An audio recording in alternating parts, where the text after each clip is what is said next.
o novo ciclo de desenvolvimento do Brasil. É o tema de hoje do seu Agenda Econômica. Está aqui conosco o professor Júlio Miragaia, do Conselho Federal de Economia. Participa dessa entrevista o jornalista Carlos Augusto Sete.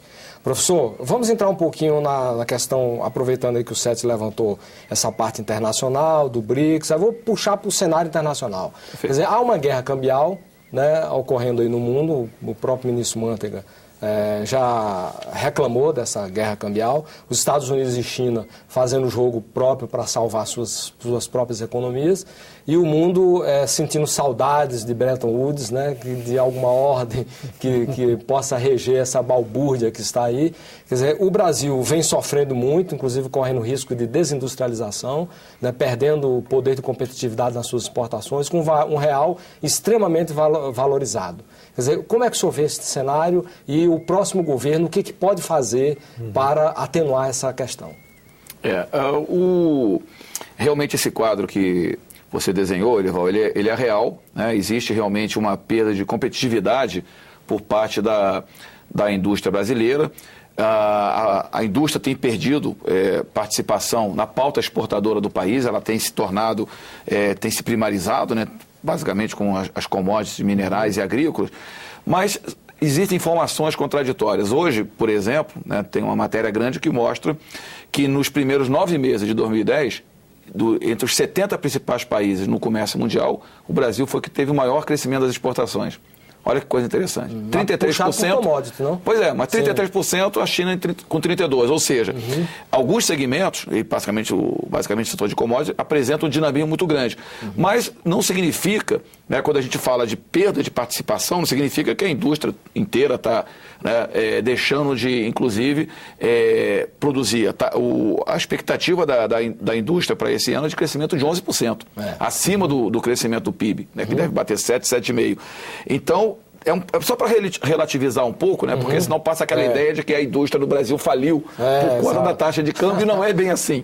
Né? Porque, inclusive, e aí, paradoxalmente, ela permite, né, o câmbio apreciado, o real apreciado, permite que, inclusive, né, a própria indústria do Brasil, ela se modernize, né, tendo acesso mais fácil a bens de capital que são importados, determinados segmentos. Pois ela compra mais facilmente, então ela consegue renovar e ao mesmo tempo ela se torna mais competitiva. A economia, todas essas coisas são... Claro. Nunca é bom analisar, né, só por um aspecto. Pois é, então, óbvio que a questão cambial é um problema e tem que ser de alguma forma enfrentado, né? Agora, apenas precisa ser relativizado. De todo modo, eu acho que não estamos numa situação confortável nesse momento, né? Existe uma pressão não só pelo ela estar nesse patamar considerado por todos baixo, 1,70, né, por dólar, mas principalmente porque, né, continuando esse fluxo de recursos de dólar para o país, ela tende a cair, né? E isso pode gerar problemas no balanço de pagamentos. Algumas medidas foram adotadas pelo Ministério da Fazenda, corretas, né? Há sempre uma grita em relação a essas medidas né, que são tomadas nessa... né? Ainda isso... Não, mas já teve algum efeito. Já teve algum efeito. Né? 4%, né? Agora, eu acho que ela tem que ser... eu acho que o Ministério tem que trabalhar na expectativa e ir dosando. Né? Olha, se não foi suficiente isso, vamos, né, puxar um pouquinho mais ali, vamos acentuar um pouquinho, porque sempre o mercado dá um jeitinho de se adaptar e voltar àquela situação anterior. Então, eu acho que tem que se de alguma forma fazer alguma coisa, tem que ser feito alguma coisa nessa área cambial, né? Agora, o que às vezes a gente estranha também é que o próprio mercado, que sempre, né, pregou a questão do câmbio flutuante, né, reclama da situação do câmbio. Intervenção, né? Mas ele o tempo inteiro ele pregou o câmbio flutuante, agora está reclamando que é o quê? Quer que o governo, né, então estabeleça o câmbio fixo, né, que não seria a medida melhor, né? Então, essas contradições, né, que a gente percebe nesse debate, né, econômico. O Elival perguntou sobre o novo governo, a presidenta Dilma, que assume dia 1º de janeiro, e eu aproveito para lhe perguntar como eu ouvi interpretações diferentes a respeito da primeira entrevista da nova equipe econômica, do presidente do Banco Central, do ministro Manteiga, que se manteve à frente do Ministério da Fazenda, e da ministra do Planejamento. Como o senhor entendeu a questão da austeridade fiscal, da economia, enfim, governamental, que foi falado naquela primeira entrevista em que foi apresentada a nova equipe econômica. Qual é o rumo que o senhor acha que vai seguir aí a política econômica já nos primeiros meses aqui desse ano? Eu vi uma entrevista do ministro Mantega e acho que a manutenção dele no Ministério da Fazenda acho que é um fator positivo, né? Porque eu acho que tem que ser dado crédito, né? Acho que foi a partir do Mantega que o país começou a trilhar, né, mais nitidamente esse caminho de fortalecimento do mercado interno, né, do Estado estar presente em momentos de crise, né, e não fugir à sua responsabilidade, não se dobrar às pressões que às vezes o pensamento neoliberal faz nessas horas. Não, o Estado não tem que... Não, o Estado tem que estar sim, né, porque o Estado está representando ali os interesses de 190 milhões de brasileiros, em última instância. E na entrevista dele, muito, muito lúcida, ele disse que tende a ter uma postura, do ponto de vista fiscal, mais rigorosa agora, porque a situação permite. A situação assim o permite. Diferentemente do que foi o quadro em 2009. Claro. E, de alguma forma... Não precisava gastar mais. Não precisava gastar. Né? E, para isso, o Estado tem que estar presente. Se tivesse uma política mais restritiva ali, seria uma situação talvez complicadíssima em termos de... E gastou tanto em recursos correntes como em capital, quer dizer, o PAC, né? Sim, o PAC continua sendo tocado e... Aquilo que a gente conversou no início, né? Mesmo sendo os investimentos ainda aquém da necessidade do país, mas cresceu muito nesse período, principalmente de 2007 para cá. Então, e eu acho que hoje há espaço para ter uma certa retração do Estado, porque o próprio setor privado está, de alguma forma, com, né, uma movimentação boa. E ele deixou muito claro que, caso seja necessidade, o Estado vai se fazer presente. Eu acho que é esse o recado principal. Ou seja, mais do que a questão da contenção do déficit fiscal, prevalece a tese da necessidade do crescimento do país. Né? Isso que acho que é um fator determinante. Né? Ou seja, na medida que o crescimento do país, e quando a gente fala em crescimento, fala em geração de emprego, fala em renda para a maioria da população, sempre quando isso estiver em risco, né, o Estado não vai se furtar, né, a adotar as mesmas medidas que foram adotadas no final de 2008 e 2009. E acho que isso é uma sinalização importante, né, para o país, mostrando que, né, o rumo do crescimento ele tende a se manter, né, nos próximos anos. O Santos detalhou alguns dados aí na questão da migração das classes sociais. Né? 20 milhões de pessoas deixaram a linha de pobreza, né? Houve 32 milhões de pessoas beneficiadas, migraram para a classe C.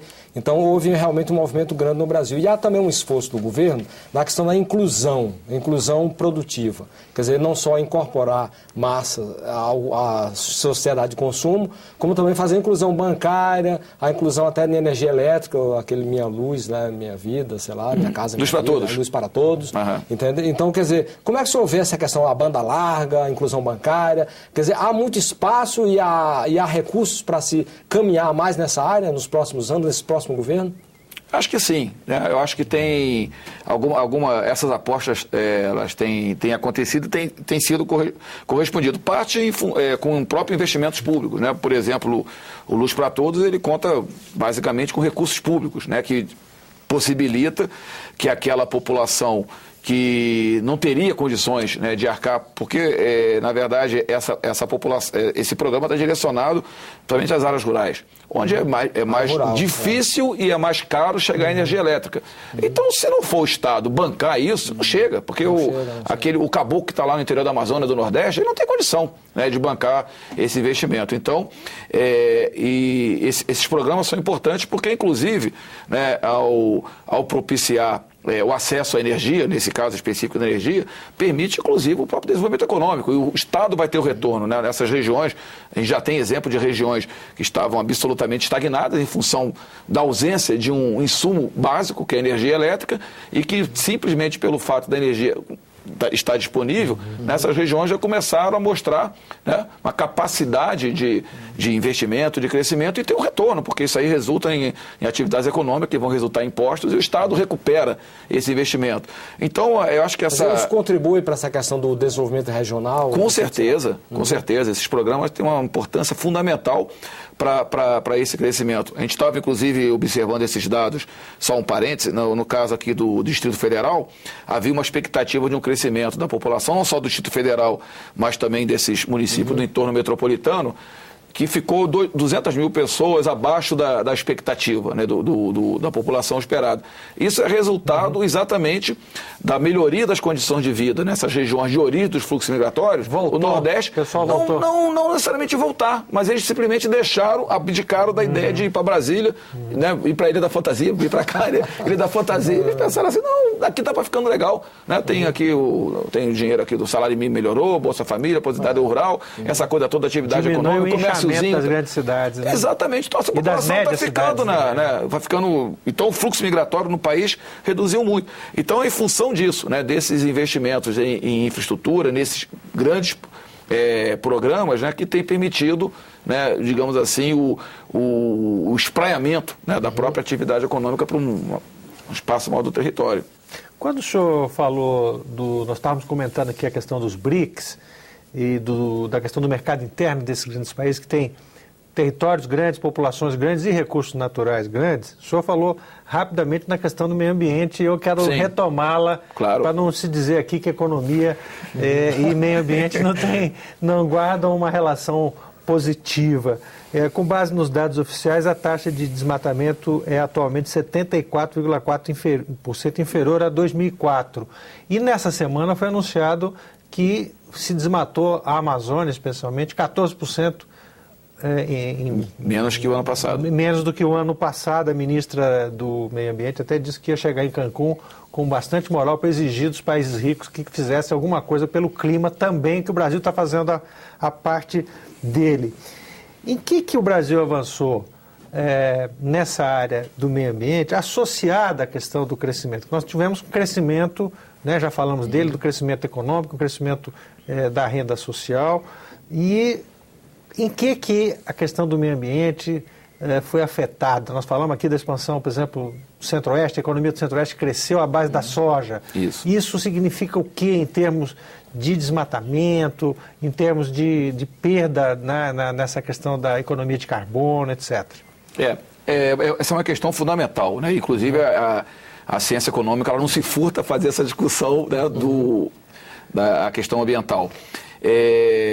Eu diria que o mérito maior desse processo foi o governo ter entendido o que estava se passando. Vamos primeiramente falar de Amazônia, onde a questão ambiental está muito fortemente concentrada. Entendido o que estava se passando na Amazônia e ter formulado as políticas corretas, inclusive sempre buscando o entendimento com os governos estaduais e municipais. Porque não adianta o governo federal aqui bolar né, políticas belíssimas se não tiver entendimento lá na base, né, a coisa não funciona. E foi a partir dessa articulação, né, que se planejou toda o desenvolvimento de uma nova proposta para a Amazônia, um novo modelo de desenvolvimento que permitiu, né, essa queda acentuada no desmatamento. Em 2004 foi o ápice do desmatamento, eram 27 mil quilômetros quadrados, né, agora chegou abaixo de 5 mil, né, uma queda muito grande. E isso por quê? Porque a Amazônia estava sofrendo um processo, não só da extração da madeira, do desmatamento para a extração da madeira, de forma ilegal, obviamente, mas principalmente por uma expansão sem controle, a expansão desordenada da pecuária bovina. Né? Foi o principal responsável. Não foi a soja, muitos falam da soja, isso, aquilo, não. Foi a pecuária bovina que, né, nos anos 80 e 90, e ainda nessa década, foi responsável por 80% do desmatamento na Amazônia brasileira. E a partir do momento que, através de políticas coercitivas, que aí não tem jeito, aí você tem que, né, coibir mesmo, né, ter a repressão para que a coisa ilegal não aconteça, mas, por outro lado, estimulando o desenvolvimento de atividades mais sustentáveis, né, a prática de uma atividade agrária mais sustentável, buscando direcionar a exploração madeireira também em base sustentável, mediante planos de manejo. Então, toda essa política ela foi construída desde o início desse atual governo, né? Aí teve o Plano Amazônia Sustentável, que inclusive foi o motivo da própria saída da ministra Marina na crise que teve com o governo, mas não no processo de elaboração do plano, mas para a gestão do plano, que ela tinha expectativa de, né, ficar no comando da gestão. Todo esse processo foi importante, daí houve o plano de prevenção e combate ao desmatamento na Amazônia, teve o programa Terra Legal, que é atacando a questão fundiária, que é seríssima na Amazônia. Então, as políticas públicas para a Amazônia, né, articuladas com os governos estaduais, com a participação das prefeituras, que foram as responsáveis por esse resultado, né, de desmatamento. O que é importante porque... Que mostra que dá certo. Mostra, né, duas coisas. Mostra que o planejamento é fundamental, a articulação política é essencial e essa questão de uma demonstração inequívoca de que é possível conciliar desenvolvimento econômico, né, com conservação e preservação ambiental, porque muitas vezes é tido como coisas inconciliáveis e não é, né, e não são. E o Agenda Econômica fica por aqui. Se você tiver críticas, sugestões ao nosso programa, por favor, use o nosso portal www.senado.gov.br/TV. Você também poderá fazer download ou cópia deste e de outros programas da TV Senado. Nós agradecemos aqui a entrevista e os esclarecimentos que nos foram prestados pelo professor Júlio Miragaia, do Conselho Federal de Economia. Agradecemos também a participação do jornalista Carlos Augusto Sete. A você de casa que nos acompanhou, muitíssimo grato pela sua audiência. E até o próximo Agenda Econômica. Até lá.